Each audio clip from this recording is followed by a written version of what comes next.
लग्नाला 14 दिवस होताच असं काय झालं की ज्यामुळे महाराजांनी हात जोडले. इंदुरीकर महाराजांच्या मुलीचं लग्न झालं, पण 14 दिवस होताच एक अशी माहिती समोर आली की ज्यामुळे महाराजांनी हात जोडले. मुलगी रडू लागली. एक बाप चक्क हात जोडून लेकीची माफी मागू लागला. काही दिवसांपूर्वीच इंदुरीकर महाराजांच्या मुलीचे लग्न झालं होतं. सगळीकडे त्याची चर्चा अजूनही सुरू आहे. पण तेवढ्यात काल अचानक या लग्नाचं एक असं गुपित उघड झालं की ज्याने सर्वांनाच मोठा धक्का बसलाय. लग्न लागून अजून 1 हप्ताही उलटला नाहीये आणि तेवढ्यातच अशी काही माहिती हाती आली की ज्याने थेट महाराजांनी हात जोडले. पोरीने टाहो फोडला. नेमकं काय घडलं की खुद्द बापालाच हात जोडून मुलीची माफी मागावी लागते. हे लग्न दिसायला अतिशय थाटामाटात झालं होतं. महाराजांनी आपल्या लेकीसाठी मोठं आणि श्रीमंत स्थळ निवडलं अशी चर्चा सगळीकडे रंगली होती. जावयाकडे अफाट संपत्ती आहे, पैशाची कोणतीच कमतरता नाही, म्हणूनच हे लग्न ठरलं अशी वदंता लोकांमध्ये पसरली होती. मात्र लग्न झाल्यानंतर अवघ्या 8च दिवसात एक असं सत्य समोर आलं ज्यामुळे आतापर्यंतच्या सगळ्या चर्चा आणि अफवा पूर्णपणे खोट्या ठरल्या. परिस्थिती इतकी भावनिक झाली की स्वतः शाह महाराजांनाही हात जोडावे लागले, तर लेकीच्या डोळ्यातून अश्रूंचा बांध फुटला. नेमकं असं काय घडलं होतं ज्यामुळे संपूर्ण वातावरणच बदलून गेलं? 3 मे रोजी संगमनेरमध्ये हा भव्य विवाह सोहळा मोठ्या उत्साहात पार पडला होता. त्यानंतर काही दिवसांनी घरात सत्यनारायणाची महापूजा आयोजित करण्यात आली. त्या निमित्ताने महाराज पुणे जिल्ह्यातील जुन्नर तालुक्यात असलेल्या काटे गावात गेले होते. महाराज तिथे पोहोचले.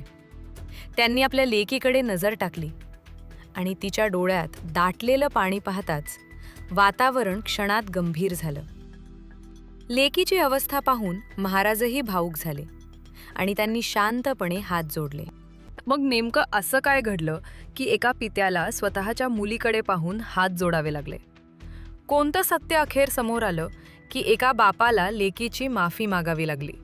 चला जाणून घेऊया या संपूर्ण प्रकरणामागचं वास्तव. मे महिना म्हणजे महाराष्ट्रात लग्नसराईचा काळ. दरवर्षी हजारो लग्न होतात, पण बहुतेक लग्न दुसऱ्या दिवसापासून लोक विसरून जातात. मात्र एक लग्न असं ठरलं ज्याची चर्चा आजही महाराष्ट्रभर सुरू आहे. ते म्हणजे इंदुरीकर महाराजांची लाडकी कन्या ज्ञानेश्वरी आणि साहिल चिलप यांचा विवाह. या लग्नाच्या थाटामाटावरून, खर्चावरून आणि लग्नाला उपस्थित राहिलेल्या मोठ्या नेत्यांवरून चर्चा सुरूच होत्या. पण लग्नानंतर अवघ्या 8 दिवसात एक अशी माहिती समोर आली ज्यामुळे सगळेच हादरले.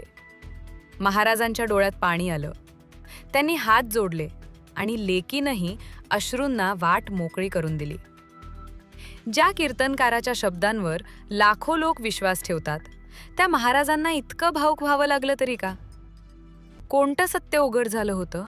खरं तर या गोष्टीची सुरुवात 1 वर्षांपूर्वीच्या साखरपुड्यापासून झाली होती. त्यावेळी महाराजांवर मोठ्या प्रमाणात टीका झाली होती. त्या टीकेमुळे ते मनातून खूप दुखावले गेले होते. इतकंच नाही तर मी आता कीर्तन करणार नाही अशी वेदनाही त्यांनी व्यक्त केली होती. पण त्याच काळात आणखीन एक चर्चा रंगली होती. महाराजांचा जावई नेमका कोण? तो काय करतो? त्याचं खरं आयुष्य काय आहे? सोशल मीडियावर आणि बातम्यांमध्ये अनेक अफवा पसरल्या होत्या. लोकांना वाटत होतं की महाराजांनी आपल्या मुलीसाठी अफाट श्रीमंतीचं स्थळ निवडले आहे. पण सत्य काही वेगळंच होतं आणि ते सत्यनारायणाच्या दिवशी समोर आलं. त्या दिवशी लोकांना फक्त एक गोष्ट दिसली, पण त्यामागची खरी कहाणी आणि संघर्ष फार कमी लोकांना माहिती होता. खरं तर सुरुवातीपासूनच सर्वात मोठं रहस्य होतं ते इंदुरीकर महाराजांच्या जावयाचं. लोकांना फक्त इतकंच माहीत होतं की महाराजांनी आपल्या लेकीचा हात साहिल चिलप यांच्या हातात दिला. पण नेमकं का? हा प्रश्न मात्र कायम होता. सगळ्यांना वाटत होतं की हे खूप श्रीमंत घराणं आहे, पैशामुळेच हे नातं जुळलं.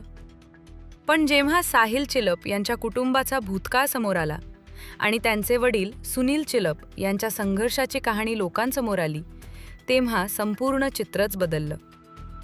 2003 साली सुनील चिलप अगदी मोजके पैसे खिशात घेऊन मुंबईकडे निघाले होते. जुन्नर तालुक्यातील काटेडे या छोट्याशा गावातून त्यांचा प्रवास सुरू झाला होता. इथूनच लोकांच्या मनात पहिली शंका निर्माण झाली. लग्न संगमनेरमध्ये झालं, मुलाचं वास्तव्य मुंबईत, मग सत्यनारायणाची पूजा काटेडे गावातच का ठेवण्यात आली? आणि याच प्रश्नातून पुढे एक असं सत्य समोर आलं ज्यामुळे महाराज भावुक झाले. एका बापाला स्वतःच्या मुलीकडे पाहून हात जोडावे लागले, कारण पैसा हा या नात्याचा खरा आधार नव्हता. सुनील चिलप यांनी एका ट्रॅकपासून सुरुवात करून आज शेकडो कंटेनर्सचं मोठं लॉजिस्टिक साम्राज्य उभं केलं. नावाशेवा पोर्टवर त्यांची मोठी ओळख निर्माण झाली. पण त्यांची खरी श्रीमंती पैशात नव्हती, ती होती त्यांच्या संस्कारात, संघर्षात आणि माणुसकीत. आणि हेच सत्य जेव्हा महाराजांच्या लेकीसमोर उघडलं तेव्हा वातावरण भावनांनी भरून गेलं. जुन्नरमधील त्यांच्या घराचा एक व्हिडिओ काही दिवसांपूर्वी सोशल मीडियावर प्रचंड व्हायरल झाला होता. त्या व्हिडिओनंतर एक वेगळीच चर्चा रंगली, कारण त्यांच्या घरासमोर 24 तास हरिपाठाचा गजर सुरू असतो. मोठ्या स्पीकरमधून अखंड विठ्ठल नाम सुरू असलेलं ते घर पाहून लोक म्हणू लागले, पैसा आहे, संस्कार आहेत, घराणं मोठं आहे. मग नेमकं असं काय घडलं की एका बापाला हात जोडावे लागले? मुलगा सुशिक्षित, कुटुंब खानदानी, घर धार्मिक, सगळंच व्यवस्थित होतं. तरी लग्नानंतर अवघ्या 8 दिवसात महाराज इतके भावुक का झाले? त्यांनी भर कार्यक्रमात हात जोडून मुलीची माफी का मागितली? कारण लोकांना दिसत होतं ते फक्त लग्नाचं वैभव, पण एका बापाच्या मनातली वेदना कुणालाच दिसत नव्हती. महाराजांच्या मनात एक जुनी जखम होती, जी त्यांनी वर्षानुवर्ष मनात दडवून ठेवली होती.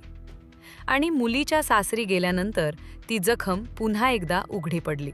कार्यक्रमात बोलताना इंदुरीकर महाराज स्वतः भावुक झाले. त्यांनी त्यांच्या संघर्षाच्या दिवसांची आठवण सांगितली. समाज प्रबोधनासाठी गावोगावी कीर्तन करत फिरताना अवघ्या 3 महिन्यांच्या ज्ञानेश्वरीला शेजाऱ्यांकडे सोडून ते आणि त्यांची पत्नी बाहेर पडायचे. त्या काळात ना पैसा होता ना सुखसोयी, पण लेकरासाठी मोठी स्वप्न होती. आणि आज तीच लेक दुसऱ्याच्या घरी सुखाने उभी असल्याचं पाहून महाराजांच्या डोळ्यात नकळत पाणी आलं. आज मुलगी सुसंस्कृत आणि श्रीमंत घरात सुखात असली तरी तिचं बालपण आपल्या डोळ्यांसमोर अनुभवता आलं नाही आणि तिला पुरेसा वेळ देता आला नाही. या भावनेने महाराजांचे डोळे पाणावले. प्रसिद्धीच्या शिखरावर पोहोचूनही त्यामागे आपल्या संसाराचा आणि मुलीच्या सुखाचा दिलेला मोठा त्याग असल्याचं त्यांनी मान्य केलं. समाज प्रबोधनाच्या ध्यासात मुलीपासून निर्माण झालेलं अंतर आज त्यांना वेदना देत आहे. कदाचित म्हणूनच एका बापाच्या डोळ्यात मुलीकडे पाहताना अश्रू दाटून आले. इंदुरीकर महाराजांच्या आयुष्यातील हा भावनिक प्रसंग ऐकल्यानंतर एक गोष्ट प्रकर्षाने जाणवते.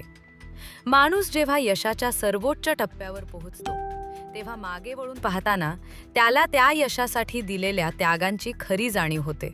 आपण महाराजांना नेहमीच हसवत, समाजावर भाष्य करत आणि प्रबोधन करताना पाहिलं आहे.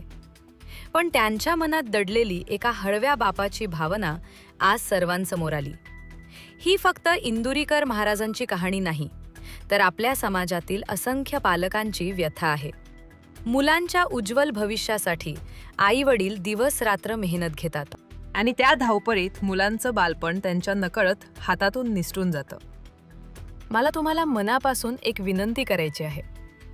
जर तुमच्याही आयुष्यात असा एखादा अनुभव असेल किंवा तुमच्या आईवडिलांनी तुमच्यासाठी घेतलेल्या कष्टांची एखादी आठवण मनात असेल तर ती कमेंटमध्ये नक्की शेअर करा. तुमच्या एका अनुभवामुळे कदाचित एखाद्या मुलाला आपल्या पालकांच्या त्यागाची जाणीव होईल. आता हा व्हिडिओ पाहिल्यानंतर तुम्ही तुमच्या आयुष्यात एक छोटी पण महत्त्वाची गोष्ट नक्की करू शकता.